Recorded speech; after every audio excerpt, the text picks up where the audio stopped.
Halo guys, welcome back to my digital journal. Review here, welcome. So di video kali ini aku bakal melanjutkan tentang video strategi belajar SNBT. Di video sebelumnya aku ngebahas tentang strategi literasi bahasa Inggris. Kalau kamu belum tonton videonya bisa klik link in my description ya. Nah, di video kali ini aku bakal bahas tentang strategi belajar penalaran umum. Karena ini di request juga nih sama teman-teman di video aku yang sebelumnya. Jadi kita bakal bahas ya mulai dari strategi belajar dan juga cara jawab soalnya. Aku kasih contoh soalnya di video ini. Oke, tanpa lama-lama lagi langsung saja kita ke videonya.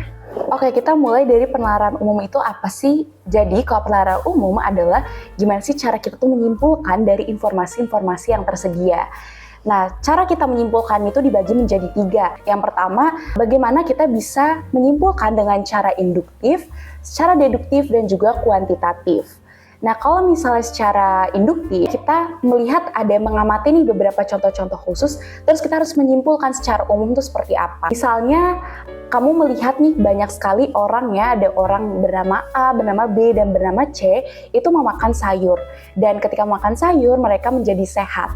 Nah, kesimpulannya, karena kamu juga orang, maka kalau kamu makan sayur akan sehat juga. Nah, itu salah satu contoh penalaran dari induktif. Sedangkan kalau misalnya deduktif tuh ada informasi yang bersifat umum, terus kita menyimpulkan ke informasi yang khusus. Contohnya nih seperti ini, semua kucing adalah mamalia. Terus kamu misalnya punya kucing namanya A. Nah, berarti A ini adalah mamalia.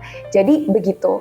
Sedangkan kalau misalnya kuantitatif, kita itu menyimpulkan dengan cara menggunakan matematika ya, matematika yang sederhana seperti aritmetika. Aritmetika itu seperti penjumlahan, pengurangan, perkalian, pecahan, desimal, dan sebagainya.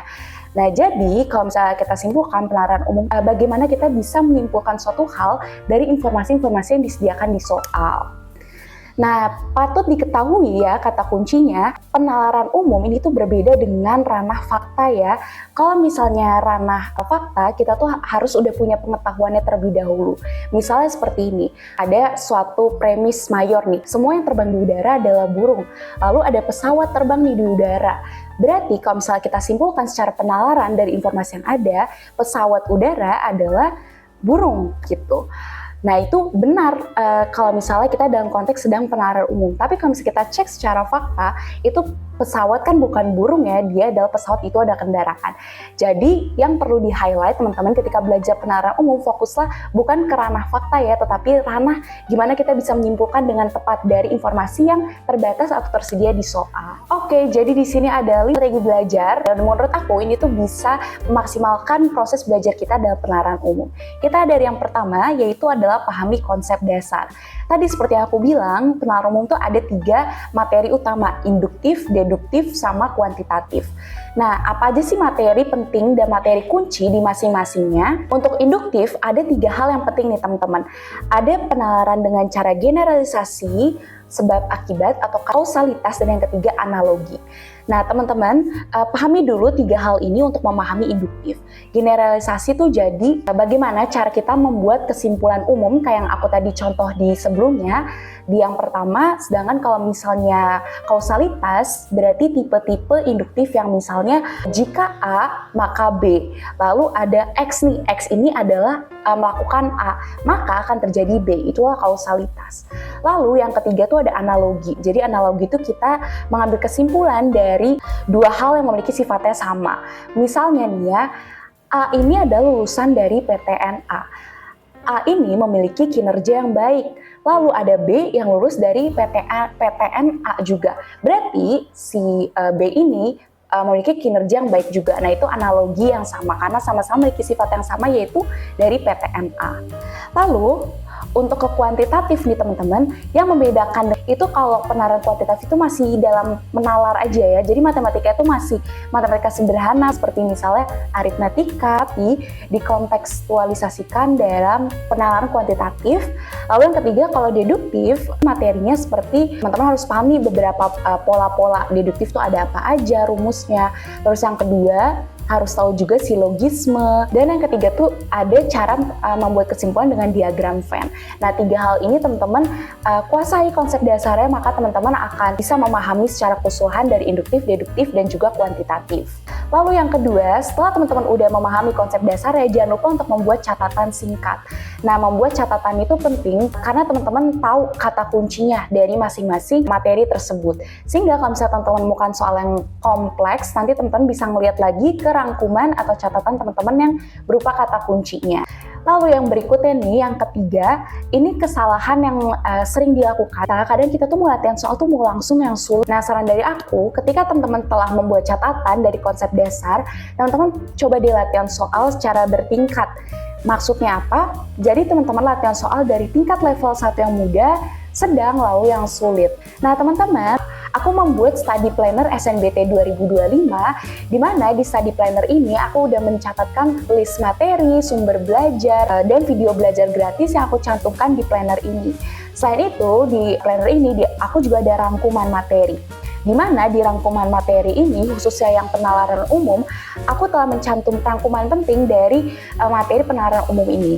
Dan juga di rangkuman ini aku udah cantumkan mini quiz dari masing-masing materi. Dan mini quiz itu udah aku tuliskan nih soal yang dari level 1, dari yang mudah, terus level 2 yang sedang, dan level 3 yang sulit. Nah, ini akan membuat kita memahami konsep dasarnya dari masing-masing induktif, deduktif, dan kuantitatif. Contohnya seperti ini ya, aku lagi belajar silogisme. Nah, setelah udah ada catatan silogisme itu, teman-teman bisa lanjut ke mini quiz, dan kalau misalnya teman-teman bisa mengerjakan nih semuanya, teman-teman berarti sudah paham. Tapi kalau misalnya teman-teman masih ada yang salah, coba latihan soal ulang lagi. Dan kalau misalnya masih salah semua nih, teman-teman ulangi materi dan latihan soalnya. Dan semua ini udah ada di rangkuman aku yang penalaran umum di Study Planner SNBT 2025. Kalau teman-teman ingin beli, harga 20.000 aja, dan bisa lihat linknya yang ada di description atau di komen ya. Oke, kita ke strategi yang keempat, yaitu ada berlatih dengan waktu. Teman-teman, ini harus diperhatikan ya. Berdasarkan SNBT 2024 yang kemarin, total soal penalaran umum itu ada 30 soal.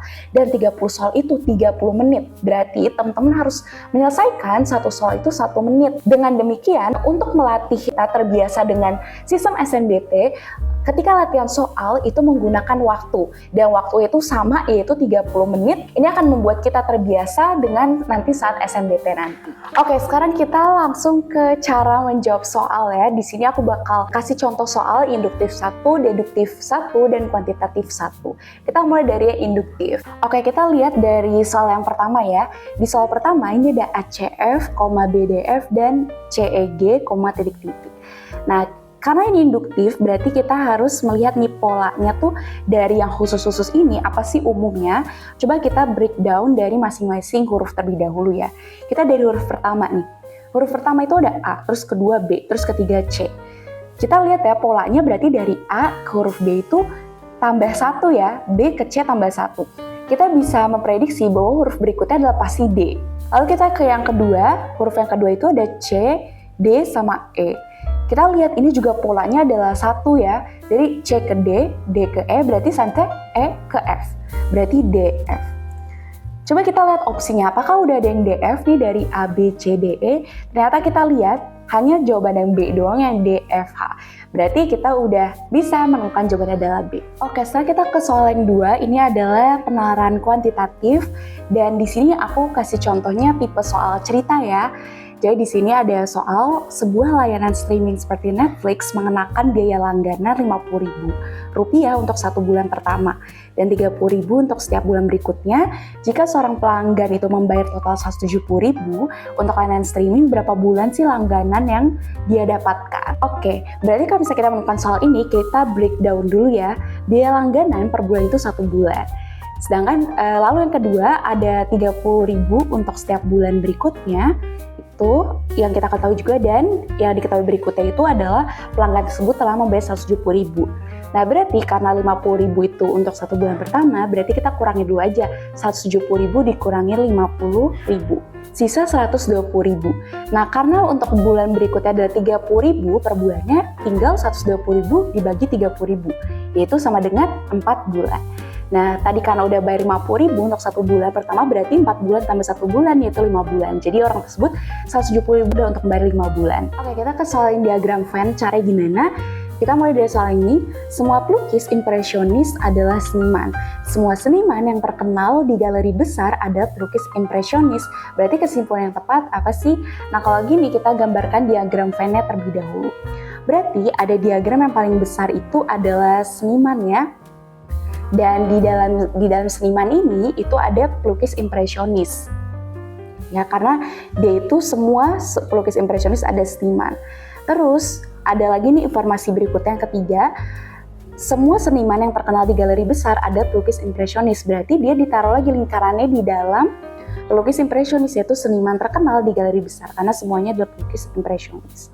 Berarti bisa disimpulkan adalah bahwa semua yang terkenal di galeri besar adalah pelukis impresionis, karena kita lihat di diagram sini, seniman terkenal di galeri besar itu berada di dalamnya pelukis impresionis. Jadi itulah cara menjawab yang tepat untuk diagram Venn seperti ini. Well, that's all guys, itu adalah strategi belajar penalaran umum. Kalau teman-teman ingin membeli study planner SNBT 2025 yang sudah ada bonus rangkuman dan juga udah ada latihan soal bertingkat untuk yang penalaran umum, teman-teman bisa beli dengan cara klik link in my description atau link in the comment ya. Harganya 20.000 saja. Comment down below, nanti next video mau bahas dari subtes apa lagi, karena kita udah literasi bahasa Inggris, penalaran umum, kira-kira next apa lagi ya? Okay, thanks for watching this video and see you in the next video. Bye-bye!